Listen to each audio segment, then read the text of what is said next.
Bruce Hardy, who's Professor of Anthropology at Kenyon College, and he's going to talk about what's for dinner, exploring our changing understanding of Neanderthal diets. All right, thank you. As everybody else, thank you for Gibraltar Museum, the Finlaysons, for everybody for inviting me here. Looking really forward to doing this. It's been a very interesting couple of days, and I've found a lot of parallels coming into things that were already in my presentation based on what we saw. So I'm starting off here, and I've got a couple of images up here, and I found it interesting that didn't necessarily expect that we'd be concentrating so much on images, but I think it plays a lot into our understandings of Neanderthals, and in particular, when we're going to talk about diet, that's when I'm going to talk this related here. And I've chosen two different images here. The one on your left is by Tom Bjorklund and is rather nice reconstruction of Neanderthals. And then I tried to find the most gruesome one I could. And after listening to Maurizio the other day, and how when he was doing the Homo heidelbergensis, he had to drink, they told him to drink a bunch of wine. I'm wondering what this guy did. Tequila? I don't know. So this is from if you're not familiar with this is from a book called, and a video called Them and Us, How Neanderthal Predation Created Modern Humans. And in this scenario, which is by an Australian named Danny Vendramini, Neanderthals were eating modern humans. They're nocturnal predators, by the way. They're eating modern humans, and they ate them so much that the modern humans finally got smart and fought back, and that's why we're violent and mean. So, and it doesn't really have anything else to do with the presentation except to think about that the diet, when we talk about Neanderthal diet, it is caught up, or at least our original assumptions are caught up in the image of beasts and savages. And it goes back a long time, and I'm going to do a little bit of image history, not a lot, but a little bit. Okay, so one of the first illustrations that we have of Neanderthals comes from Harper's Weekly in 1873, and it's not a bad little scene. It's sort of a domestic scene with a campfire, with a dog. The woman's sleeping over on the side, the guy kind of gazing out. He's got a nice tool there, a nice composite tool. But when you go to, and this is a short anonymous piece reporting on the Neander Valley finds, but you go and you look at the text, and despite what we see here on the screen, it says, a more ferocious-looking gorilla-like human being can hardly be imagined. So despite the nice scene, we're still seeing the savage coming through, and that's early. That's 1873. And of course, we heard a little bit about this earlier, possible cannibalism at Krapina. And despite David saying that even the original intention wasn't necessarily to portray them as cannibals, to maybe portray this as some kind of ritual, that's not the way it gets interpreted, because nothing ever gets interpreted in any kind of positive light with Neanderthals, or at least very rarely. So this image, this comes out well, this image is from much later, but the idea comes out in 1906. Right after that, La Chapelle au Saint, and we've seen this image multiple times, but it bears repeating. So Franz Kupka working with Marcelin Boule, whatever the intention and whoever's doing it, Boule was trying to, in his monograph and everything else, he wanted to eject Neanderthals from the family tree, from our tree. Wanted to push them off to the side, and this is a good way to do it when you portray something looking this beastly, and short of, the first guy we saw there, this is pretty tough. Right after that, and despite the fact that, Neanderthals got a big brain and several other things, we get another thing that really slams the door on Neanderthals for quite a while at least, and that's Piltdown. So Piltdown, he told me not to do that, and I did it. It's tough. Piltdown, as we all know, is a forgery. Modern human jaw and modern human skull and an orangutan jaw, but it matched the intellectual expectations of the time. Had a large brain, had a primitive jaw, and it was found in England, of course, because where would humans originate but England? So this matched everything that people wanted to see, and this was the one, Piltdown was the one that was put on that family tree behind us, and Neanderthals are shoved again further off to the side. Well, and this next thing speaks to the fact that despite the intentions with places like Krapina, things are taken negatively for Neanderthals. So even in popular culture, H.G. Wells writes his short story in 1921, The Grizzly Folk and Their War with Men. This is obviously about Neanderthals. And this is what he says as part of the story here, talking about a Neanderthal father. When his sons grew big enough to annoy him, the grizzly man killed them or drove them off. If he killed them, he may have eaten them. Again, the idea of cannibalism, and no matter the light, cannibalism is something that sticks around. It keeps popping up over and over and over again. The next time we see cannibalism come up, 1939, Grotta Dietary, where we've got the broken open skull inside what was called a crown of stones, and at least this was interpreted as being ritual cannibalism. Neanderthals kind of redeemed through religion, but not much. And all this time, we've still got Piltdown out there. Piltdown has still not been revealed as a hoax. And we get World War II, which is very important for archaeology in a variety of different ways. And finally, right after World War II, one of the things World War II does, it gives us a chance to cross-fertilize across disciplines. We get advances in understanding chemistry and other things like this. And it's that actually leads to exposing Piltdown. This happens in 1953 through fluorine analysis. So fluorine uptake from groundwater into the bone at a differential rate showed that the jaw and the skull were not of the same age, and various other things as well.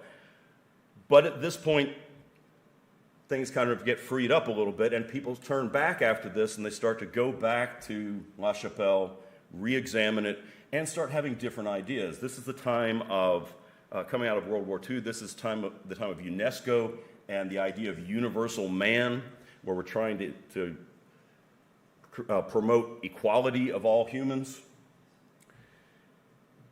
And if we look at what happens in terms of archaeology and physical anthropology, because this is the same time that Sherwood Washburn introduces the new physical anthropology, post-World War II, we get a focus of adaptation to the environment. So people actually start thinking about environment, they start thinking about behavior where they hadn't really before. Before, we're all about building up cultural histories or just interpreting whatever we want to. So looking at some of the things that come out, Howell in terms of diet, Howell in 1952 suggests that Neanderthals are mostly gatherers. That's kind of an aberration in the history of Neanderthal diet. And we're still not back to plants that much. This next one's a bit more familiar. Nougier in 1954 said that plant foods were rare because it was cold. An emphasis on large ungulates. And their technology didn't allow fish and fowl. This whole set there may sound fairly familiar, as in we're still dealing with that. And in general, moving into the 1960s, the new archaeology focused on behavior. And we started to get the beginnings of zooarchaeology and ecological focus, and that's kind of going to continue through. So there are actually some changes, some image changes for brief periods of time. In the 1960s, well, we get Shanidar being excavated by Ralph Selecki, and in the 1960s, we actually get a fairly positive image for a little while of Neanderthals, and then the presumed flower burial, and the book Shanidar, the First Flower People. But at the same time, during the 1960s, we have the Man the Hunter Conference. And the Man the Hunter fits with the environmental focus, with looking at the world around you, but largely it's looking at modern hunter-gatherers, and it's saying, meat, hunting, this is what drives human evolution. So hunting becomes it's kind of been before, but this really emphasized it, and this has a long staying power. And Man the Hunter wins, Shanidar, the Flower People, kind of goes by the wayside, and the 60s end, and we're not so keen on them anymore. And so hunting is a driving force in human evolution. And I just picked some random images here, and I was struck as really strange, the one on the far side over here, where they seem to be hunting hyrax. And I thought, wow, that's really weird, hunting hyrax. And then Miss Leah, there was hyrax in the faunal record, I believe, earlier in the conference. So maybe not so weird. And this one, which I've used forever and only found recently in an old shelf, is from the Time Life book from 1974 called The Neanderthals. This is the frontispiece inside the cover there. And of course, you've got Neanderthals stabbing away at a rhino. Clearly, one guy didn't do so well.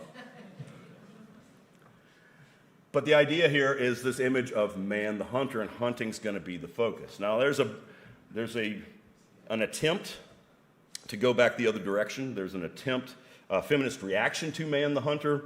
So we get various forms of woman the gatherer in the 1970s, kind of ironically coming out of some of the research done with hunter-gatherers by people like Richard Lee and time allocation studies, and seeing that plants actually take more time and plants are very important in the diet. But man the hunter wins. Man the hunter doesn't go away. Woman the gatherer, as we'll see later today, we're still trying to get people back talking about plants. It's been a while, but we're still trying to get people talking about plants. So, in the 1970s, we're focusing on meat, we're focusing on hunting, but then people start going, well, wait a minute. Maybe it's not all hunting. Maybe some of our ancestors there weren't smart enough to hunt. Maybe they had to scavenge. So we've got the whole hunting scavenging debate beginning in the 1970s and continuing on through the 80s and 90s and still around in certain forms.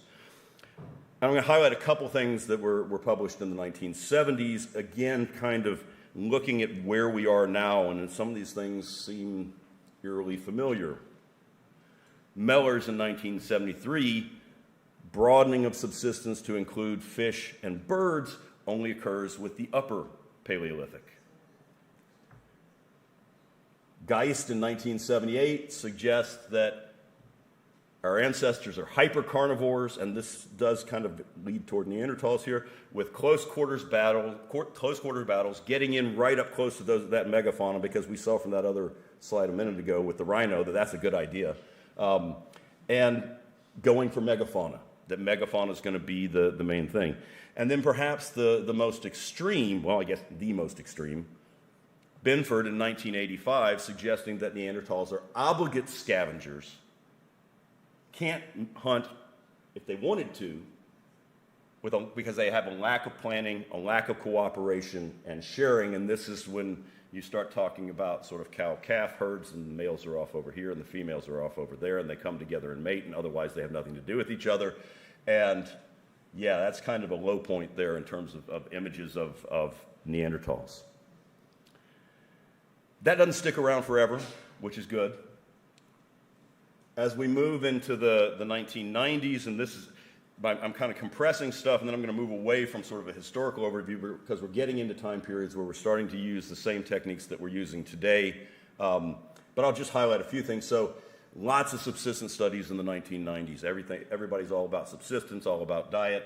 Zooarchaeology is a huge focus. This hunting scavenging debate continues. Skeletal element representation and mortality profiles and all this stuff. Osteology I'll talk about in a second here. Beginnings of isotope analysis as a way to measure potential diet from the bone itself. A little bit of paleobotany here and there kind of stays at a low level, but not a whole lot of what's going on. Well, the osteology part that I'm showing here has another big influence, and this goes back to Berger and Trinkhaus in 1995, looking at rates of trauma among Neanderthals. And so seeing that if you look at Neanderthals, there's a lot of broken bones. And the only modern group that they can find with a similar frequency of broken bones, rodeo riders. There's no proposal that Neanderthals are actually wrestling things to the ground, but there is a talk of close quarters battles, that they've got to get up close because that's where the trauma is coming from. There's not averse to risky behavior, they're strong, they're just going to go in there and kind of muscle their way and kill it. And occasionally this happens, but usually they get up and keep going. And this reminded me of a film clip that I always use, and I decided not to try it because it only worked on one computer that I tried of the 5 computers I tried. So I'm like, okay, we won't show a film clip, not going to trust that. But you may recognize this from a BBC documentary a while back. And this is it's not about diet, but it kind of, to me, it kind of encapsulates the way we think of Neanderthals generally. So what's happening here in this scene is a Neanderthal is kind of walking around, picking up firewood, not paying attention, and the narration is the Neanderthal doesn't notice the rhino standing nearby. And there's a rhino over here, over this way, and the rhino's just munching away, and he's all happy and fine. And then they're talking about rhinos have poor eyesight, but he has really good smell, and the rhino's like, Neanderthal still doesn't notice anything. He starts charging over toward the Neanderthal, who then finally goes, ah! And sees what's going on, and he turns and he tries to hightail it out of there, but he's got all those clothes draped over him, and he's not running that fast. You know, it's really classic here.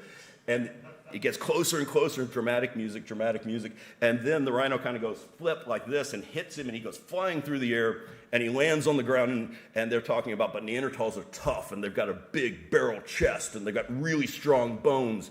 And then he kind of works his way up, and he's coughing up blood. So he's got internal bleeding, but no, he'll be fine. Don't worry about him. He's good. He'll get up and he'll live a long life. But he'll have trauma, and we'll pick that up later. So that's what happens in the clip. And as I was thinking about this right beforehand, I probably could do it word for word because I've watched it so many times. But instead, I just acted it out for you in a strange way. Okay, so this is where we are. Really going into the 2000s, this is kind of the dominant image that's out there. Neanderthals are, if they're getting, the food they're getting is large animals, it's close quarters battles, and this is why they're rodeo riders and they have all this trauma. So at this point, I'm going to shift from this narrative about images and go more into some techniques that we're using to directly reconstruct diet, but remember all this as to what we see as we go on. So, what can we do if we want to decipher the Neanderthal menu? Bone chemistry, stable isotopes, important method for us to figure out the whole idea of you are what you eat. That stuff gets taken into your bones, and then we can look at carbon and nitrogen and other such things, and we can get an idea of what Neanderthals might have been eating. Come back to that in a little bit. Zooarchaeology, another big piece. So we're finding animal bones at sites. What does that tell us? We've seen a good bit about that earlier today, talking about birds and stuff. Again, we'll go through each of these in a minute. Dental microwear, scratches on the teeth, what food you're eating, leaves stuff behind, leaves damage and wear behind. This can tell us something about diet possibly. Dental calculus, this is a newer technique that we've done, and again, I'll talk some about that. I'll talk some about my own work with residue analysis of stone tools and see that we get some potential ideas about diet there. Ethnographic analogy we talked about earlier in the conference. I'm not really going to do much with ethnographic analogy there except to say the Inuit are the primary analogs that get used. High latitude foragers are the same thing as Neanderthals, except fewer seals, unless they're here. And occasional plant remains, again, that's kind of here. When we find them, people talk about them. We don't find them everywhere. We don't look for them everywhere, which is one of the bigger problems. I do want to keep in mind here that when we start talking about diet, we shouldn't really be talking about diet. And if you paid attention, if I had paid attention to tell you at the beginning of the talk, I actually said Neanderthal diets with an S because there's a lot of climatic variability. And what we have here is just looking at some maps drawn from the Stage 3 project, and this is modern day Europe. So you're getting things like a temperate deciduous forest, temperate deciduous forest through most things, taiga or boreal forest up here. If we go to a cold period of Stage 3, you see that the taiga and boreal forests come much farther down. Shrub tundra is moving down, and then sea ice. And then if we look at the LGM as kind of the coldest it would possibly get, then we see everything shifting further south. So things are not the same in different time periods. So the idea that Neanderthals are always sitting on the edge of a glacier is overdone, and we need to think about that as we try to reconstruct diet. So now we'll kind of go through, and they're going to be in a little bit different order than I had them on the slide. So we think about zooarchaeology. And zooarchaeology, we find commonly, and I'm overgeneralizing as to what we find, but a lot of sites we get things like reindeer, fallow deer, aurochs, bison, all large terrestrial herbivores. Lots of large terrestrial herbivores. And one of the reasons we get lots of large terrestrial herbivores is they are big. And they have large bones, and the bones are dense, and the bones survive better. They may be overrepresented in the record, but nonetheless we do this. But in terms of talking about variability, we do have variability if we go different places in the Neanderthal range. If we go east over to the Caucasus, we might find Caucasian tur, mountain goats, and things like that. If we look really hard, we might find a little thing like a rabbit. Keep an eye on him, he might come back. So there's regional variation, there's small animals too, but hey, we can't forget the big guys. Woolly rhino, woolly mammoth, the megafauna, the big megafauna. But so there's an emphasis on these guys and on, well, these guys actually not so much in zooarchaeology. So at most sites, we don't find that many mammoth remains or rhino remains. Not terribly surprising, they're kind of large, kind of heavy to carry back. But as we'll see, they do show up nonetheless. So overall, what we see from zooarch, at least traditionally, is an emphasis as big game hunters focusing on large terrestrial herbivores. Fits with the image that we had coming up, fits with everything we've seen so far. Okay, well, what else can we do? Let's talk about stable isotopes for a minute. So stable isotopes, the idea that and here I'm going to focus on carbon and nitrogen. We're going to get much more detail and better detail from Hervé later on. But what we're looking at here is nitrogen being taken up into the bone collagen, and that can reflect trophic level. So if you're an herbivore, you got a lower delta N15 value, or if you're a carnivore, you got a higher delta N15 value. And then for carbon, largely what's really useful is that you can distinguish between two different types of photosynthesis, C3 plants and C4 plants. C3 plants are trees and shrubs and things like that. And C4 plants are things like tropical grasses and sedges. And this is great if you're working in Africa, because we got lots of tropical grasses. And you can even go and you can tell the difference between a browser and a grazer. So the browser's eating C3 plants, eating trees and shrubs, and if you're eating browsers, you have a C3 signature. Same thing with grazers on the other side. If the animal's eating grasses and you're eating the animal, you got a C4 signature. But Neanderthals aren't in Africa. And when you go to Europe, no tropical grasses. So you're stuck with trying to parse out C3 and find differences in C3, and you don't have anything so far over as C4 for the most part. And so what this means is that you're relying on the differences between closed humid environments. This open forest threw me off. I looked up at open forest, and I was like, wait, that's not an open environment. This side toward this end, we're getting dense, humid environments, and over here we're getting open, arid environments. But the degree of separation between these is much less than between C3 and C4. So figuring that part out, you're having smaller distinctions, and can you pick those up? Is that reliable in terms of your reconstructions?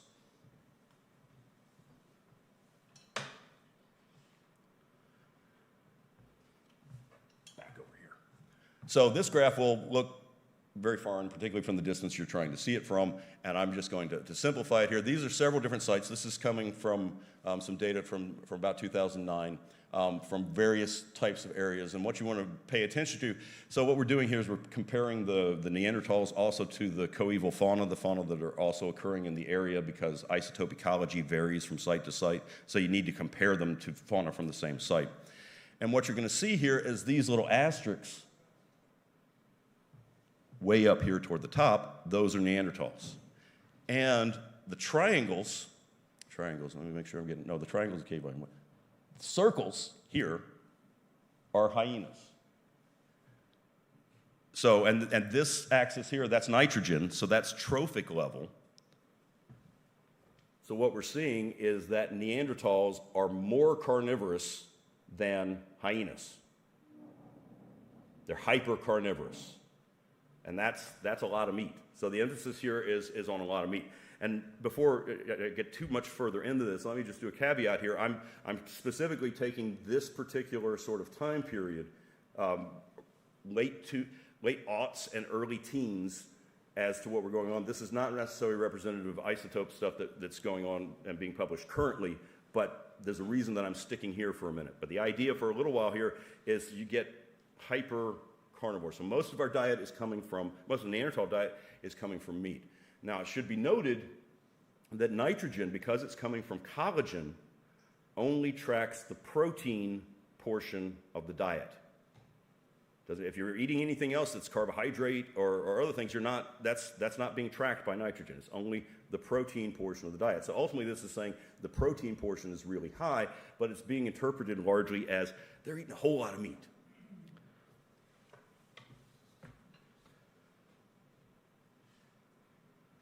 Okay, so the other thing that we're doing is, like I said, we're trying to parse out C3 and see if we can figure out who's eating what. And I won't go into the details of it because I think you'll hear some more of this later on. But basically, depending on your C3 signature or your carbon signature, you can see whether eating more animals from closed wooded environments or from open arid environments. And this is from a slightly more recent, but it was a better graphic than some of those other graphs with all the symbols on them. And here, what the big take home from the stuff here is that mammoth and rhino are making up a good portion of the diet according to the isotopes, according to the carbon isotopes. This is actually a little bit of plant stuff that's stuck in, but at this time that I'm talking about, that's not there yet. So mammoth and rhino, despite the fact that we don't find a lot of them at sites, they seem to be making 30, 40, maybe more % of the diet. And then a few of these other ones over here also, but mammoth and rhino are a lot. So again, we're still in the same kind of idea. Big game hunters, lots of meat, lots of meat. So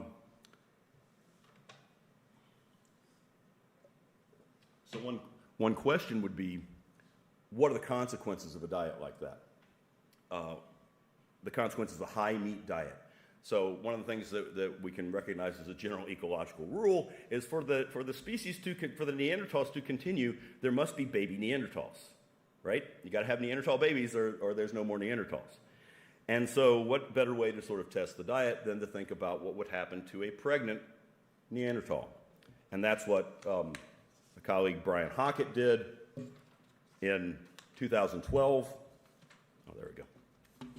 And so this chart basically is him going in and taking a look at various diets based on some stuff that was out there. And what he's done is he's saying Neanderthals are more active than modern humans. So you're going off modern human diets, and then you're looking at those three columns up there are physical activity level. So 2 pal is 2 times physical activity, 2.5, and then 3. And if you remember talks earlier in the week, 2 to 3 times normal activity level is typical for foragers. And what he's done is put all this together, and he's estimated, in the biggest one over there, 9 cups of bison, 9 cups of bison, a cup of bison, it's a lot of bison, deer ribs, and he's got various other things, 300 snowshoe hare, a little bit of lard, because these are all lean animals. Wild animals tend to be very lean unless you're targeting fatty tissues per se. And comes up with various things here in terms of calories, where you've got 4,800 calories a day for, say, that 3 pal. And then he took it and he said, okay, well, let's take all 3 of these and run them across through various nutrients and say what happens to our pregnant Neanderthal who is consuming this. And this is kind of hard to read. You might see some exclamation points and asterisks. I'll summarize it for you. So basically, she's dead in a lot of ways.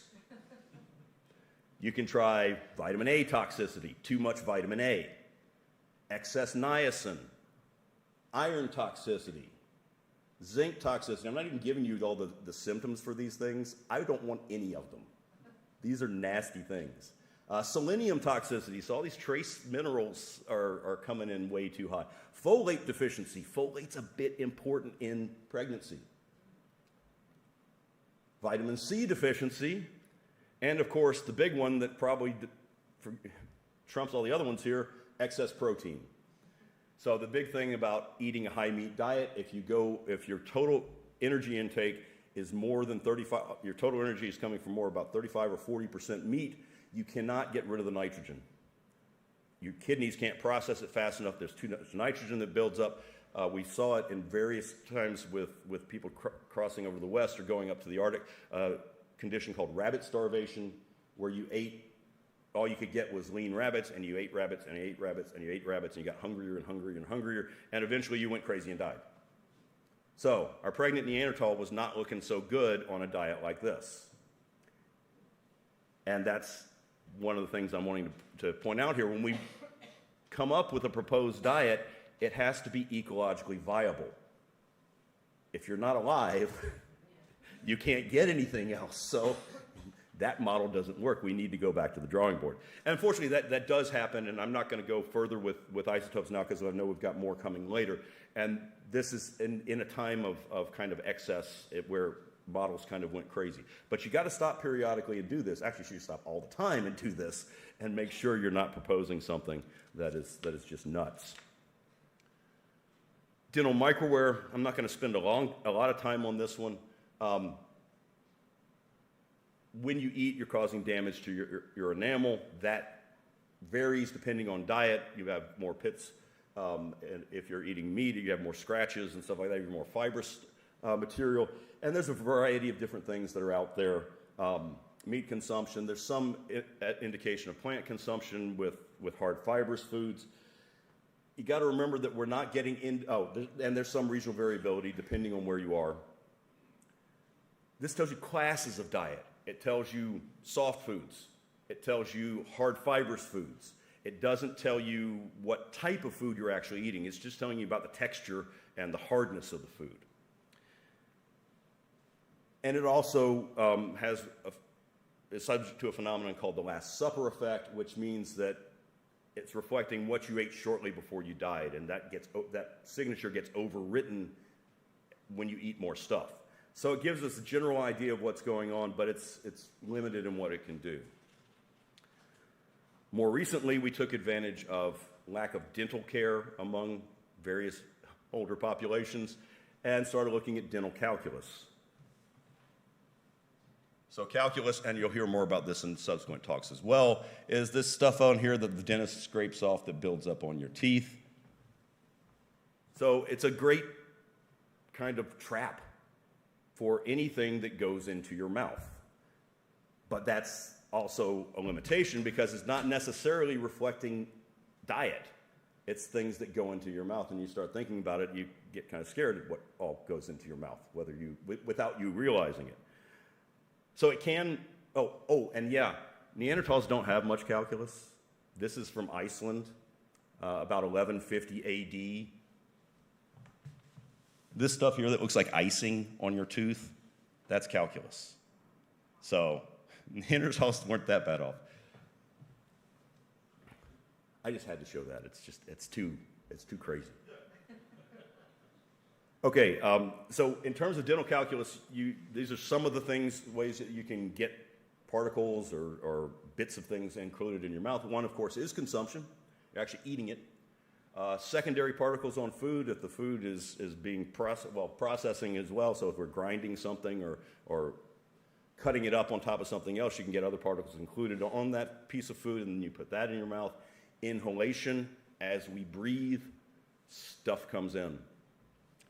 Using your teeth as tools, so the image we always see of the Neanderthal using the teeth as a third hand and cutting stuff up here, that's another way to introduce stuff. If you actually practice dental hygiene, if you're using toothpicks or chewing on sticks or something like that, that can get in there. And then again, different types of food preparation. I'm only going to briefly summarize what we see from dental calculus. More and more studies are coming out all the time. And I'm just kind of highlighting some of the variability that we see in calculus. So down at Shanidar, date palm fruits, grass seeds. At Spee, water lily tubers possibly, so underground storage organs, but aquatic plants. Grass seed, legumes, other starchy plants, I believe that's also at Spee. Yarrow and chamomile have been detected, and this is not limited to just microscopy, which you're seeing here with microfossils, but we've also got folks applying gas chromatography and mass spectrometry, even looking at DNA analysis to see if you can pick up other stuff that's getting incorporated into the calculus. And that's been interpreted as medicine and chyme consumption. I'm sure you're going to hear more about that. Bitumen and wood smoke. Again, inhalation, so you're sitting around a fire. Non-edible conifer, that may be related to the idea of some sort of dental hygiene. And then some of the stuff we see, particularly with starches, we see some of the starches have been damaged, which is indicative of heating. So there may be evidence for cooking. So this is a great new way to do it. A lot of stuff still to understand about how stuff is incorporated into the calculus itself, but a really good potential source for understanding diet. Okay, my own stuff with residue analysis on stone tools. I'm going to talk about it by showing you two different sites down here in southern France. Way down here in the corner, Maras, which is in the Ardèche Valley, and Pere, which is down here in the Rhone Valley. In general, what I'm doing is I'm taking stone tools that have not been washed. You've got to have nice, friendly archaeologists. Any archaeologists listening out there, don't wash your tools. Dig them up, bag them up, leave them until somebody like me comes around. Might take a while. I'm kind of busy. And then I'll take the tools and I'll first look at them with optical microscopy with magnifications ranging from 20 to 500x. Photograph anything that is there. That's the initial way to screen, and a lot of stuff can be identified that way. We also then, depending on what we see there, move on, possibly do SEM, other types of microscopic imaging. We may then also, and this is more recent, but there's more move toward Raman spectroscopy, a little bit of FTIR, Fourier transform infrared spectroscopy and things like that to further characterize what you see. But a lot of what I'm going to stick with the microscopy today, and what I'm going to show you is stuff that we're identifying based on morphology. So the idea is if you take a stone tool and we chop up this lectern, not a great idea, made of glass and stuff like that. I chop up my folder here. Whatever I'm coming into contact with, some of that stuff's going to get stuck to the tool itself, and it may very well survive. And what we've found over the years is that stuff that doesn't survive macroscopically may survive on the tool surface. It may survive microscopically. So just a couple of examples, and I've picked particular ones that speak to classes of potential dietary items that I think are underrepresented. Pera is a rock shelter site dated between 125 and 250,000.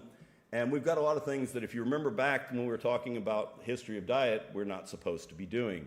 So we started finding fish scales at Pera, along with some other useware. We usually try to use, if it's available useware, to kind of back up what we're seeing. Feathers, and this was Veronique was talking about this earlier and was wanting me to explicate more. I will in a minute. I'll get through this one and I'll talk about it on the next slide. Feathers, again, we don't necessarily, we've heard a lot about you do find birds, but we don't always find birds. And this is one of the sites that she said they looked at. There were a few bird remains. They don't seem to be there because of Neanderthals. Well, the zooarchaeological record, sorry, doesn't reflect everything that might happen at or near a site. Starch grains, plants, Potential evidence of diet, we'd have to get down to figure out exactly what kind of plant we're talking about, and that's not always possible, but certainly we've got starches on here. Turn to the abri de maras. And here I've highlighted a few things, and we have some supporting evidence for some of these. So this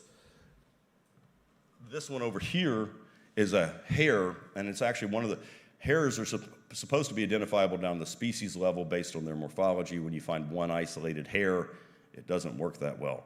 But in this case, rabbit has a unique little characteristic in that its cross-section is hourglass-shaped, and this is hourglass-shaped, and that's one of the few that is. And so this is most likely rabbit. We also have, in the zooarchaeological record, we've got rabbits with cut marks, which is helpful to kind of add that up. And then I've got a variety of different feather barbules here, which are potentially identifiable to the order level, but again, small isolated barbules make that very difficult. I'm going to offer not an identification, but what the morphology here is consistent with. So possibly an identification, and I don't see him here, but I put some in here for Clive just as representatives. Oh, there he is. Okay, well, this coming up in a minute is for you. First, there's our rabbit again. Told you he might show up. And then these two right here, which have one barb projecting asymmetrically off to one side, actually come from raptors. So why not a golden eagle? You can only go to order level. You can't go further than that. And then the last one here, which has two barbs coming off either side, is consistent with waterfowl. So ducks and geese and swans, but you can't go any further than that. And I can't really say that that's what it is because I'd need to see other parts of the feather and other anatomy to confirm it. But like I said, this is consistent with. So all this stuff that I'm seeing in this way really only provides potential dietary items. You might be chopping things up for other reasons. That little bunny might be for fur, might be for food. The feathers and stuff, same kind of thing. It might be for other reasons. So in terms of diet, it's only giving us potential items. Now with all these different techniques, we get information from a variety of methods, and then we try to put a diet together. But they're not all measuring the same thing, and they're not all measuring the same time depth. And so this chart over here is a little bit misleading, but it's to remind me this is some ecological work done by Davis. And this is somebody who's an ecologist, so they actually get access to living animals, so they can test all kinds of things. So there's stuff like stomach contents, fecal contents. Wish we had more of those that weren't hyena. Whole blood isotopes, muscle isotopes. So most of this on here doesn't help us. Down here we've got bone collagen isotopes, tooth enamel isotopes, so that's coming from the enamel apatite. Doesn't have any nitrogen in it, but we can look at carbon. And then dental microwear. And so if kind of summarizing, looking at time depth, this is looking at how much of the diet you're seeing during an individual's lifetime. So we think about enamel apatite isotopes. This is occurring while the tooth is forming. So that's during tooth formation, maybe over several months, maybe over a couple of years. It depends on the tooth, and it's going to reflect juvenile diet. Bone collagen, roughly with turnover, and that's something that's fairly complicated, but last decade or so of life. So if you ate different things when you got older, then you're only reflecting that last part before you died. Tooth microwear, the last few days or weeks of your life. Calculus, we're not exactly sure it's variable. It can accumulate over the course of your lifetime once the tooth has erupted. Usually it takes a little while to start forming, but then it can keep forming, and you saw the Iceland one there. It can build up pretty big. Zooarchaeology, in terms of time depth, we don't know. It's again, possible food may have been eaten, but we're not sure what that represents. And residues, again, unknown. It doesn't really have a time depth. And it suggests potential items. So that's kind of an overview of everything. I wanted to also offer a few things that I think we need to pay attention to. Certain things that have popped up in the literature of late that have caught my attention that it's like, hey, this is something we need to be thinking about that we may not be. And this elephant right there in the corner is conveniently there to remind me what comes next. Elephants, or proboscideans, more broadly, because Pleistocene Europe is not analogous to modern-day Europe. If we look at the fauna, there are fauna there that are not here today, and some of that is elephants. So we've got, well, where are they on here? I always lose them. We got woolly mammoth right in here, and then over here, straight-tusked elephant. So we've got some that are in more warmer climates, and we've got some that are in colder climates, but there are a lot of elephants around. Elephants, of course, are really big, and they provide a whole lot of meat. Down here with estimates of male and female, and 3,000 pounds of meat, 4,400 pounds of meat. That reminds me of dinner last night. There was only so much we could eat. So what are you going to do with the rest of it? So thinking about either it all goes to waste or the hyenas get fat, or some kind of storage or preservation that must be going on if Neanderthals are taking more advantage of it for a longer period of time. Elephants also are a really good source of fat, and that's another way to avoid the protein ceiling. We could also talk about plants. I'll get to plants again in a minute. This is a fatty cushion that's probably related to acoustic communication in the bottom of the foot. There's also a big fat pad right behind the temporal gland. I don't have a temporal gland, but right on the cheek here, that provides potentially a lot of fat. The other thing that strikes me about elephants, they have a big impact on the environment. They use the same trackways over and over again for sometimes African elephants for hundreds of years. So if you want to go from one place to another, you don't really have to bushwhack.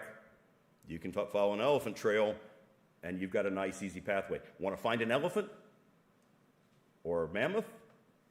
You can probably find them.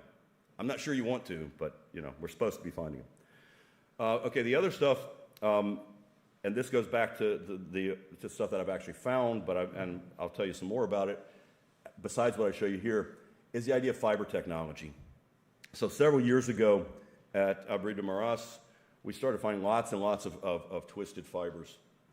And we hypothesized at the time, we weren't finding so twisted fibers equals cordage, making rope, making string. And if you're making rope and making string, then you're making you can make all kinds of other stuff. The sky's kind of the limit.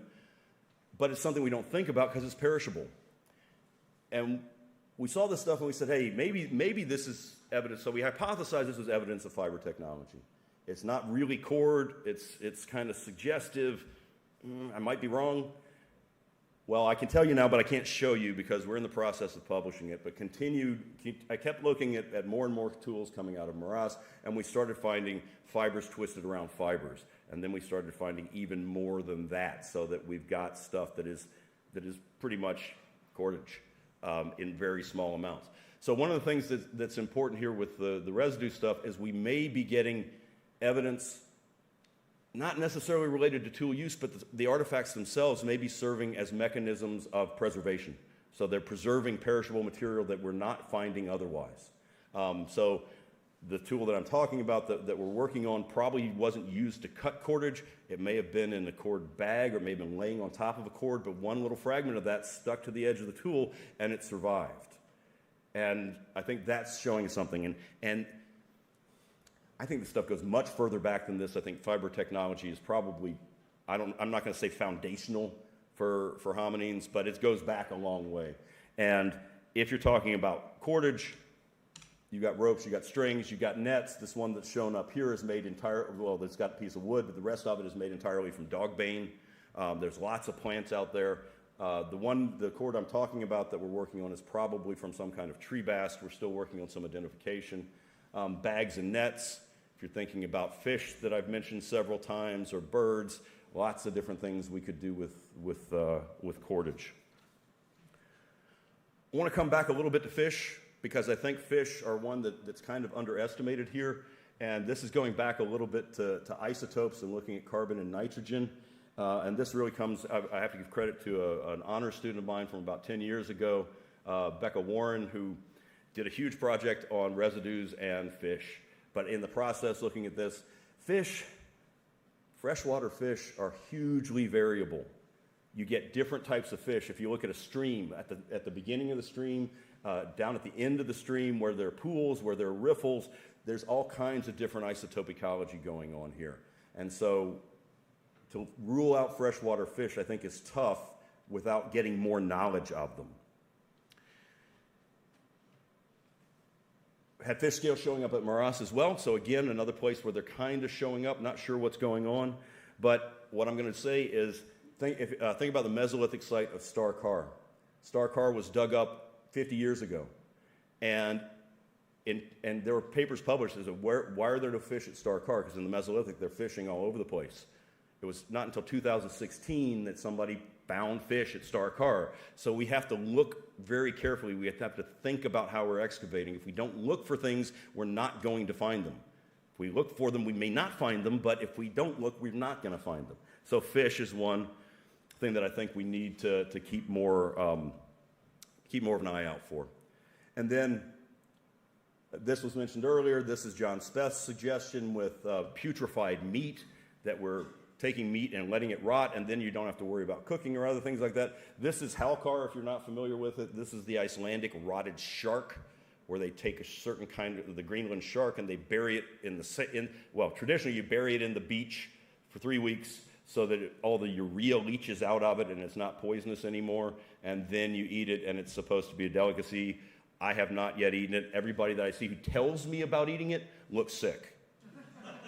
Not when they eat it, when they tell me about it. So, but I'm not going to talk about it. Who knows? Neanderthals could have taken it. They're tough, right? They could do that.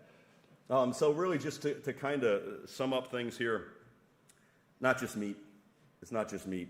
Neanderthals are eating a lot more things than that. We need a greater understanding of potential plant foods. There's a lot of plants out there. We don't understand plants. As modern humans, given our diet, we don't understand plants very well. We eat a very small number of domesticated species. There's all kinds of potential stuff out there. We need to think about ecological viability of proposed diets. The Neanderthal diet's going to vary through time and space, and it's going to be a broad diet. Enough of this, we only eat fish and fowl and other things when we get to the Upper Paleolithic. That's just, it's not going to be there. It doesn't make any sense. The temporal scales and stuff that I talked about there. And overall, I don't see why the default assumption should not be that Neanderthals had a detailed, extensive knowledge of their environment, and they had the technology to exploit it. Because if they didn't, they'd have been dead before they were dead.